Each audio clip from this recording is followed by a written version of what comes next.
Good morning, students. Today we will continue our topic RTI.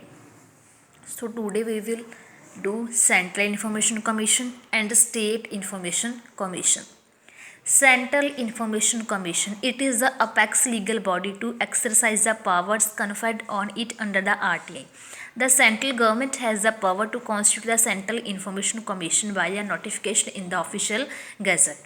ਹੁਣ Central Information Commission ਕੀ ਹੈ ਤੇ state information ਕੀ ਹੈ? ਇਹ ਇੱਕ ਅਪੈਕਸ ਬਾਡੀਜ਼ ਨੇ ਜੋ ਵਰਕ ਕਰਦੇ ਨੇ RTI ਦੇ ਲਈ।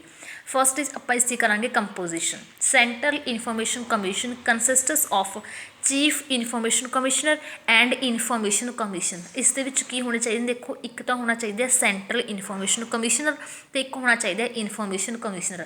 ਬਟ ਜੋ ਇਨਫੋਰਮੇਸ਼ਨ ਕਮਿਸ਼ਨਰ ਨੇ ਨਾਟ ਮੋਰ ਦੈਨ 10 ਨਹੀਂ ਹੋ ਸਕਦੇ ਹੋ, ਠੀਕ ਹੈ। ਨੈਕਸਟ ਆਪਾਂ ਕਰਾਂਗੇ appointment of chief information commissioner and information commissioner is made by the president of India on the recommendations of a committee. The committee consist of the following persons. ਹੁਣ ਜੋ ਚੀਫ ਇਨਫੋਰਮੇਸ਼ਨ ਕਮਿਸ਼ਨਰ ਨੇ and information commissioner ਨੇ, ਇਹਨਾਂ ਨੂੰ ਕੌਣ appoint ਕਰਦਾ? Further ਇਹਨਾਂ ਨੂੰ ਅਪੁਆਇੰਟ ਕਰਦਾ ਆਪਣਾ ਪ੍ਰੈਜ਼ੀਡੈਂਟ।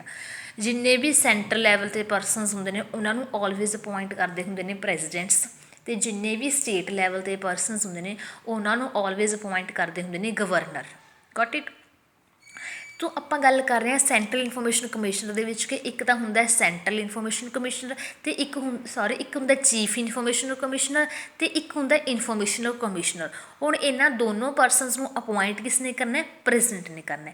ਹੁਣ ਪ੍ਰੈਜ਼ੀਡੈਂਟ ਜਿਹੜਾ ਉਹ ਇਕੱਲਾ ਤਾਂ ਨਹੀਂ ਕਰ ਸਕਦਾ। ਪ੍ਰੈਜ਼ੀਡੈਂਟ ਵਿਦਨ ਆਪਾਂ ਕਹਿ ਸਕਦੇ ਹਾਂ ਵੀ ਵਿਦਨ ਜਾਂ ਫਿਰ on the recommendations of some other authoritative bodies appoint ਕਰ ਸਕਦਾ। ਕਿਹੜੇ? Prime minister of India, leader of opposition in Lok Sabha, union cabinet minister nominated by the PM। ਹੁਣ ਦੇਖੋ, ਪ੍ਰੈਜ਼ੀਡੈਂਟ ਨੇ ਅਪੁਆਇੰਟ ਕਰਨਾ ਹੀ ਕਰਨਾ ਚੀਫ ਇਨਫੋਰਮੇਸ਼ਨ ਕਮਿਸ਼ਨਰ ਅਤੇ ਇਨਫੋਰਮੇਸ਼ਨ ਕਮਿਸ਼ਨਰਸ ਨੂੰ।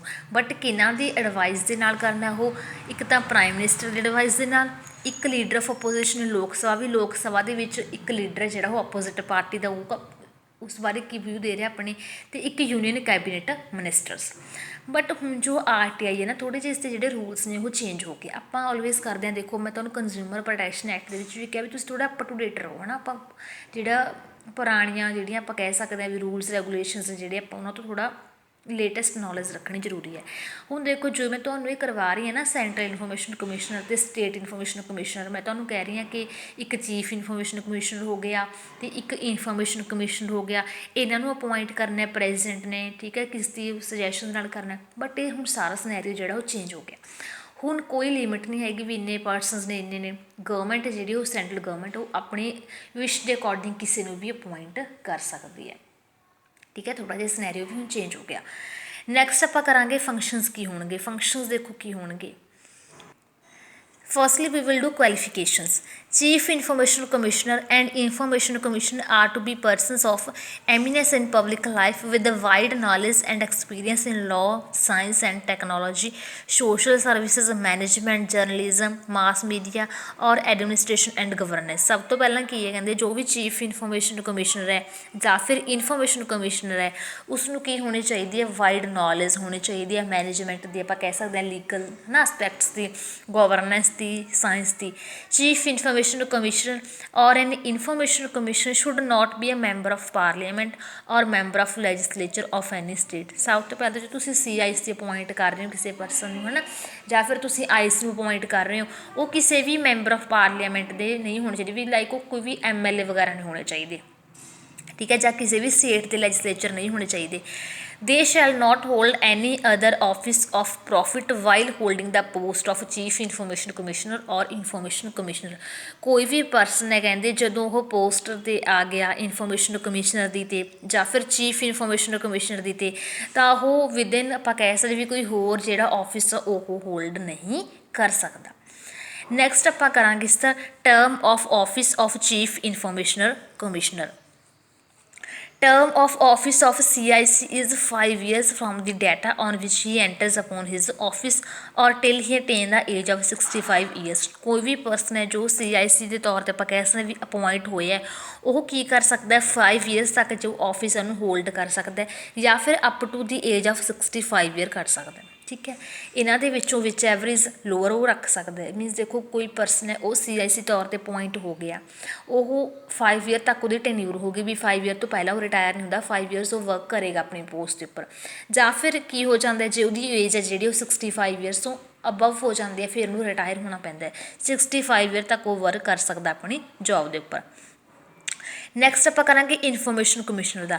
ਇਨਫੋਰਮੇਸ਼ਨ ਕਮਿਸ਼ਨਰ ਜਿਹੜਾ ਉਹ ਵੀ ਕੀ ਕਰ ਸਕਦਾ ਹੈ, 5 ਈਅਰਸ ਤੱਕ ਆਪਣਾ ਆਫਿਸ ਜਿਹੜਾ ਹੋਲਡ ਕਰ ਸਕਦਾ ਹੈ, ਜਾਂ ਆਪਣੀ ਪੋਜੀਸ਼ਨ 'ਤੇ ਪੋਸਟ 'ਤੇ ਰਹਿ ਸਕਦਾ ਹੈ, ਜਾਂ ਫਿਰ 65 ਈਅਰ ਤੱਕ ਰਹਿ ਸਕਦਾ, ਵਿਚ ਐਵਰੇਜ ਅਰਲੀ ਆ।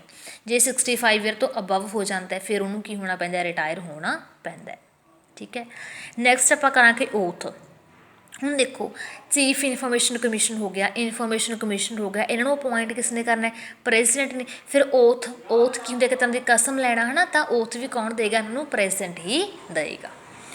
ਨੈਕਸਟ ਆਪਾਂ ਕਰਾਂਗੇ ਰੈਜ਼ੀਨੇਸ਼ਨ, ਜਾਂ ਆਪਾਂ ਕਹਿ ਸਕਦੇ ਰਿਜ਼ਾਈਨ ਦੇਣਾ ਇੱਕ ਤਰ੍ਹਾਂ ਦਾ ਹੈ ਨਾ, ਪੋਸਟ ਤੋਂ ਰਿਜ਼ਾਈਨ। ਹੁਣ ਜ਼ਰੂਰੀ ਥੋੜ੍ਹਾ ਵੀ ਕੋਈ ਪਰਸਨ ਜਿਹੜਾ ਉਹ ਅਪ ਟੂ 5 ਈਅਰ ਤੱਕ ਹੀ ਪੋਸਟ 'ਤੇ ਰਹੇ, ਹੋ ਸਕਦਾ ਉਸਨੂੰ ਕੀ ਹੋ ਜੇ ਵਿੱਚ ਵਿਚਾਲੇ ਕੋਈ ਹੋਰ ਪੋਸਟ 'ਤੇ ਸ਼ਿਫਟ ਹੋਣਾ ਪੈ ਜਾਏ, ਉਹ ਇੱਧਰੋਂ ਰਿਜ਼ਾਈਨ ਵੀ ਦੇ ਸਕਦਾ। ਤਾਂ ਰਿਜ਼ਾਈਨ ਕਿਸ ਤਰ੍ਹਾਂ ਦੇ ਸਕਦਾ ਉਹ, The CIC or IC may resign from his office at any time by writing under his hand address to the President of India। देखो अपॉइंट भी प्रेजिडेंट ने किया, ओथ भी प्रेजिडेंट दी है, तो रिजाइन भी वो प्रेजिडेंट को ही दे सकता है। ठीक है। Salaries and allowances and other terms and conditions of services of CIC shall be same as that of chief election commissioner. हुण देखो ये की सी कि जिन्ने भी सैलरीज ते अलाउंसेस हुंदे ने CIC ते IC दे, वो सेम हुंदे ने जिन्ने किन्हां दे हुंदे ने, इलैक्शनर कमिश्नर दे हुंदे ने। ठीक है। इलैक्शन कमिश्नर पता ना कौन है, जो वोटिंग वगैरह करवाते हैं ऑफिसर्स, तो इन्हों की जी सैलरी अलाउंसेस वो बिल्कुल ही सेम होंगे ने जिन्ने किन्हों के होंगे ने अपने चीफ इनफॉर्मेशन कमिश्नर की जी सैलरी अलाउंसेस है वो सेम चीफ इलैक्शन कमिश्नर के जिन्ने ही होंगे ने। तो जो IC है उसके इलैक्शन कमिश्नर जिन्ने होंगे ने। बट ये पहला असी सारी रिक्वायरमेंट हूँ जी सेंट्रल गवर्नमेंट वो अपनी रिक्वायरमेंट अकॉर्डिंग दिंदी है, अपने अकॉर्डिंग दिंदी है सैलरी अलाउंसेस। वो ये रिक्वायरमेंट नहीं रखती कि जिन्ना इलैक्शन कमिश्नर का या जिन्ना चीफ इलैक्शन कमिश्नर इदा की कोई रिक्वायरमेंट जी हूँ कोई होगी एक तरह की डिलीट होगी। नैक्सट आपां करांगे removal after इनकुआयरी।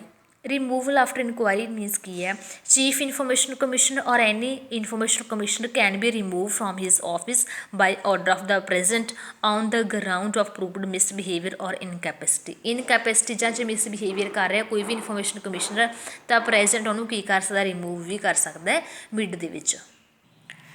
So in next class we will do state information commissioner. Thank you.